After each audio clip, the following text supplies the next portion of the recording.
divide us, no love keeps us together. Infinite possibilities, absolute certainties. I'm your shield, your grace. Hi, I'm Rocca Cruz, and welcome to Be.Live. Be yourself and live your purpose. If you've been walking with me through this series, then you've already started letting go of who the world told you to be. You've peeled off the titles, you've named the labels, you've sat with the fear of being seen, and you looked for purpose in places most people ignore. But now, we're in the tension, the part no one really claps for, the in between. This is the moment where the old you is fading, but the new you hasn't fully formed. You're not lost, you're just in the middle. And here's the truth about the middle: it demands consistency. Consistency sounds noble until you are 3 weeks in and still seeing no results. Until the habits feel hard. Until nobody notices. Until you'd rather just start over and feel inspired again. But the real growth doesn't come from the big emotional burst. It comes from the boring decision to stay when it's easier to stop. And that's what episode 5 is about. Because when you say, I want to be a better version of myself, that version won't just appear.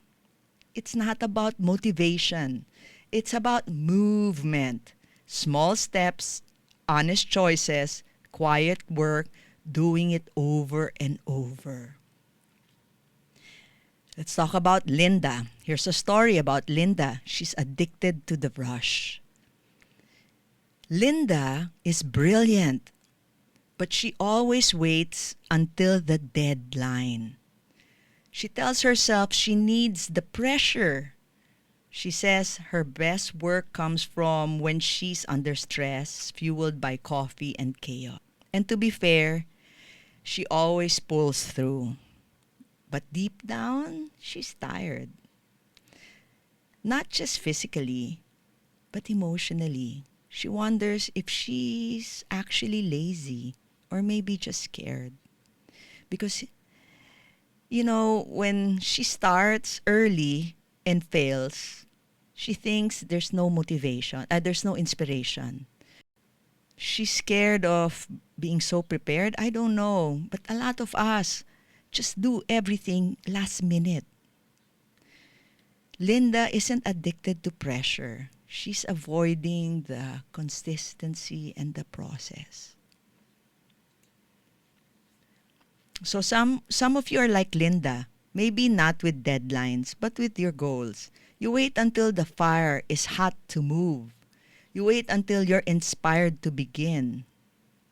But God builds in the quiet, in the long, steady, behind the scene places. He, the Lord, God, honors the consistent even when it's slow. He sees your effort even when no one else sees it. He's forming something in you, not just what you do, but who you are. You don't need to feel amazing to be becoming. You just need to keep showing up. Consistency is how you build the identity you discovered in the earlier episodes. You can shift into a new identity if you keep living from old habits. You can't live your purpose if you act only when you feel it. So consistency is the bridge between who you were and who you're becoming. You have to keep at it. You have to until it becomes you. And the beautiful thing is you don't have to do it all at once. You just have to keep going one day, one choice, one breath. So let's open your journal. Take a few moments today to write down. Write down this question. If you've got your journal, it's time to open our journal. Take a few moments today to write down these questions and answer it from the bottom of your heart. Where am I tempted to give up right now? What habits or patterns are holding you back from becoming the person you want to be?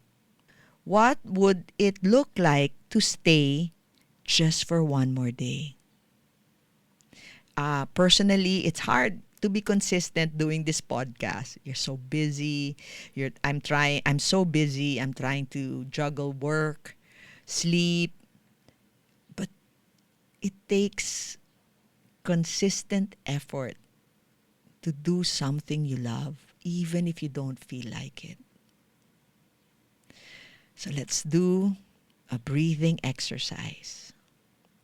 You want to inhale slowly through your nose and say, I will stay rooted. I will continue to do the work I want. Then breathe out.